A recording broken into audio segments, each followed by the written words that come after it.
What's up guys, Fleks here, and I got another Caustic 3 tutorial today, tips on how to mix. Alright guys, let's get to it.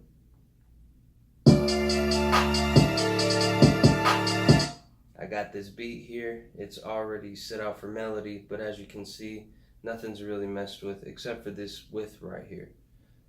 I guess I forgot to take that back.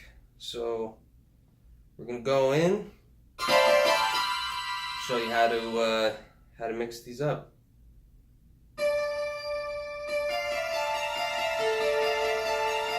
Now that's more of like a mystical type, like piano or a pluck or something like that. So what I usually always do, I turn the bass down if there is any. I turn the mids down a little bit. And sometimes, if it's the right instrument, I'll turn the highs up. But in this case, the highs in this instrument is really, really high, so I'm going to turn the highs down a little bit. Make it a little bit more muffled. I'm going to turn the reverb up, give it some echo. Nice. I'm just going to go to this one and call it pluck.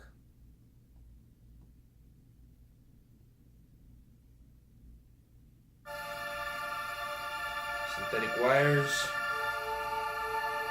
So this is like this is how you want to mix your choirs, you want to mix your chords, your violins, your synth pads. This is how I mix them. Mids down a little bit, highs up a little bit, reverb up halfway, width over just a little, to the left or the right, it really doesn't matter. I'm gonna turn this pluck down a little though.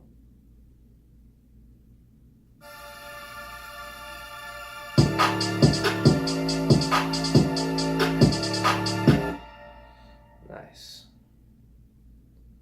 So let's just call this synth.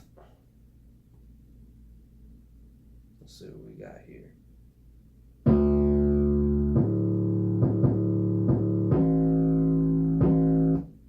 Alrighty.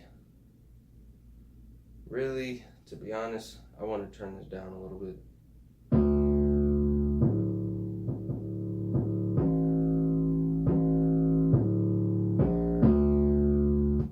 Because I want that kick to come in. And this is what I did to it. I'm just going to exit out of this because this is what it sounds like.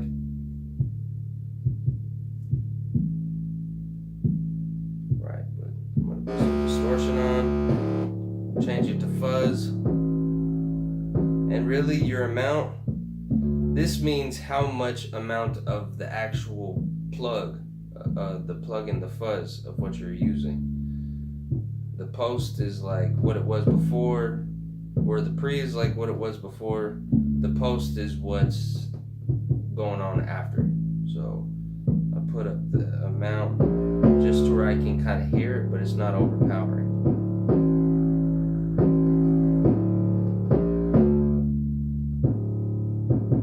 I like that.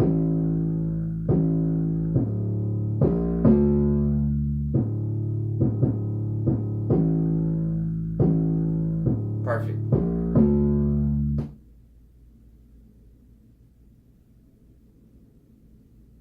I guess there's no instrument there. So, alright, we have the kick.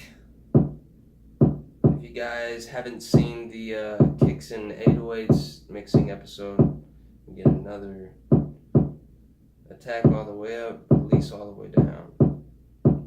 Post up a little bit, pre up a little bit, post up a little bit, to like right there. Now you hear how it changed? What you want to do is on the mixer, because this is it down here. On the mixer you want to turn it down to where it just pumps up, just barely hits that yellow, no red.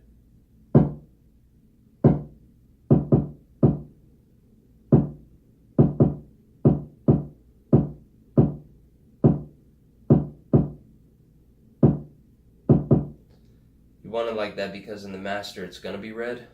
It's going to be a little too loud for the master, I guess. This beatbox to the left is going to be your clap and your snare. And this beatbox to your right is going to be the hi-hat. So I always mix the clap and the snare to be highs down just a little bit and mids up just a little bit. And for the hi-hats, complete opposite of that. Mids down a little bit, really to like right there, and then highs up just a little bit. And that's it. They're both going to sound a little bit louder, so you want to turn them down just a tad, both of them.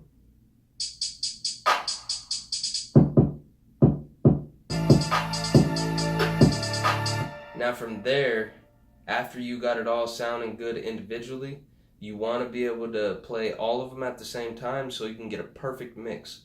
And a tip for mixing, it's not about the headphones. Now, don't get me wrong, the headphones really can make a difference if you have some good mixing headphones. But me personally, I only have one pair of actual mixing headphones for that.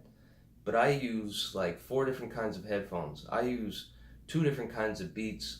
I use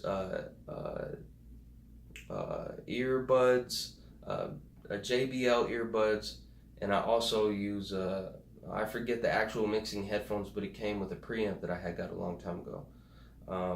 I use 2 different kinds of speakers.